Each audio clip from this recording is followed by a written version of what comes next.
पावसाळा. पावसाळा असला की अनेकांना रानभाज्यांचे वेध लागतात. आरोग्यवर्धक, शक्तिवर्धक, त्रिदोषहारक असे रानभाज्यांचे अनेक फायदे आहेत. पण यातल्या अनेक भाज्या आपल्या आजूबाजूला असतात, पण आपल्याला ओळखता येत नाहीत. किंवा आपल्या आजूबाजूला जरी असल्या, तरी त्यांचे आहारातले औषधी गुणधर्म आणि महत्त्व आपल्याला समजत नाही. तर जाणून घेऊया हीच माहिती वनऔषधी तज्ज्ञ आणि अभ्यासक शहाजी कुरणे यांच्याकडून.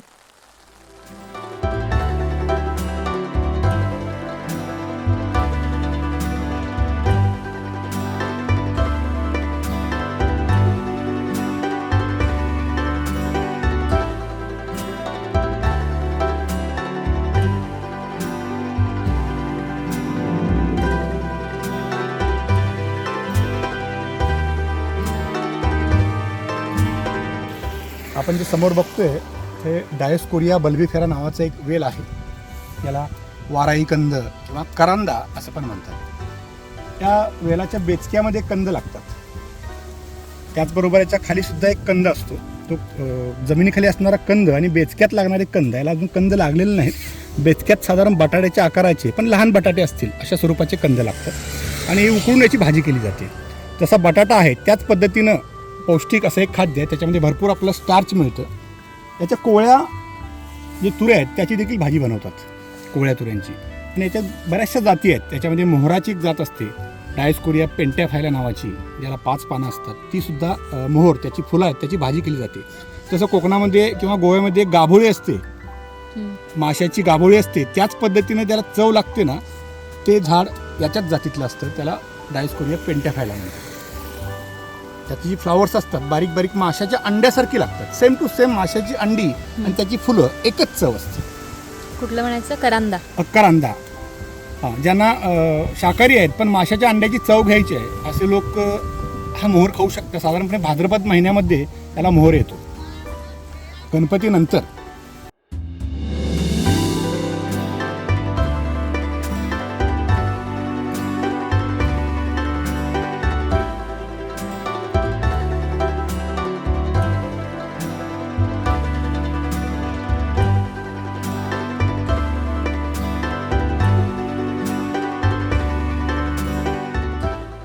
याचं नाव आहे भारंगी. याला भांगिरा म्हणतात, काही ठिकाणी पळस पांगारा पण म्हणतात. बॉटॅनिकली याला क्लेरोडेंड्रम सिरॅटम असं याचं नाव आहे आणि संस्कृतमध्ये याला भारंगी असं नाव आहे. याची भाजी देखील करून खातात. हे देखील पावसाळ्यातच उगवणारं झाड आहे. हेही वर्षभर अस्तित्वात नसतं. पाऊस पडला की हे झाड आपल्या नजरेसमोर.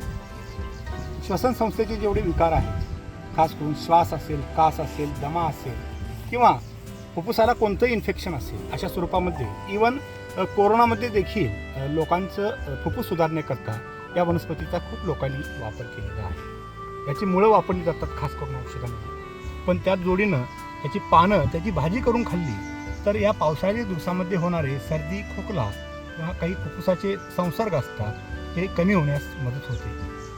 ही सर्वत्र मिळते आणि इझिली अवेलेबल आहे. त्यामुळे निश्चितपणे या भाजीचा वापर करा. औषध म्हणूनही करू शकता आणि भाजी म्हणून करू शकता.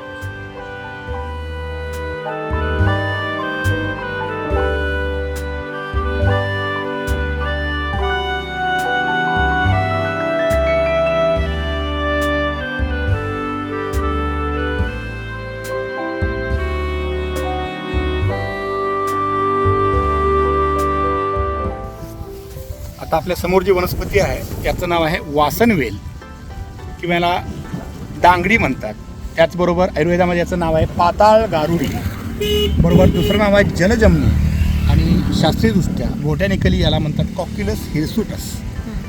ही जी वनस्पती आहे त्याचा पानाचा रस, आपण एक पान तोडून घेऊया. त्याचा पानाचा रस आपण जर काढून पाण्यामध्ये टाकला तर पाण्याचं जेल लाईक स्ट्रक्चर तयार होतं.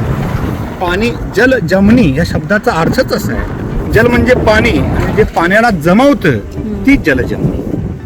आयुर्वेदामध्ये याचा खास उल्लेख आहे वृश्यास. वृश्याचा अर्थ की पुरुषांची शारीरिक ताकद वाढवणारं, खास करून सेक्शुअल ताकद वाढवणारं असं हे औषध आहे. त्याची भाजी देखील करून खाल्ली जाते, फक्त ती पुरुषांनीच खायची असते असा एक प्रघात आहे.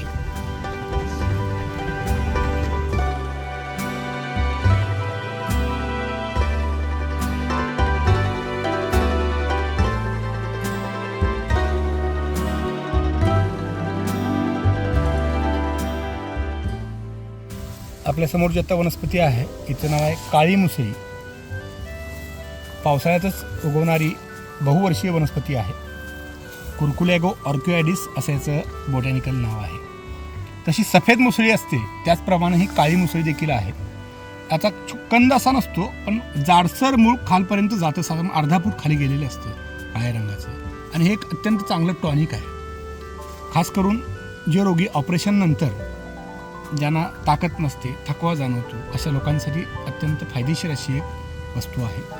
निश्चितपणे त्याचा वापर केला गेला पाहिजे. सफेद मुसळी आणि काळी मुसळी त्या जोडीनं शतावरी, विदारी कंद, अश्वगंधा अशा सगळ्या ज्या ताकद देणाऱ्या वनस्पती आहेत त्यामध्ये काळी मुसळी एक आपल्याला उपलब्ध असते. आणि खास करून पावसाळ्या दिवसामध्ये ही निश्चितपणे पूर्ण गवताळ रानामध्ये आढळते. पिवळं फूल अत्यंत सुंदर असं त्याला पिवळं फूल येतं. अगदी जमिनीलगत 3-4 पानं, नारळाच्या पानासारखी त्याची पानं असतात. आणि ही औषधी या दिवसात साधारणपणे ऑक्टोबरमध्ये थोडीशी काढून ठेवून घरी सुकवून ठेवली तर आपलं वर्षभर वापरायला येते.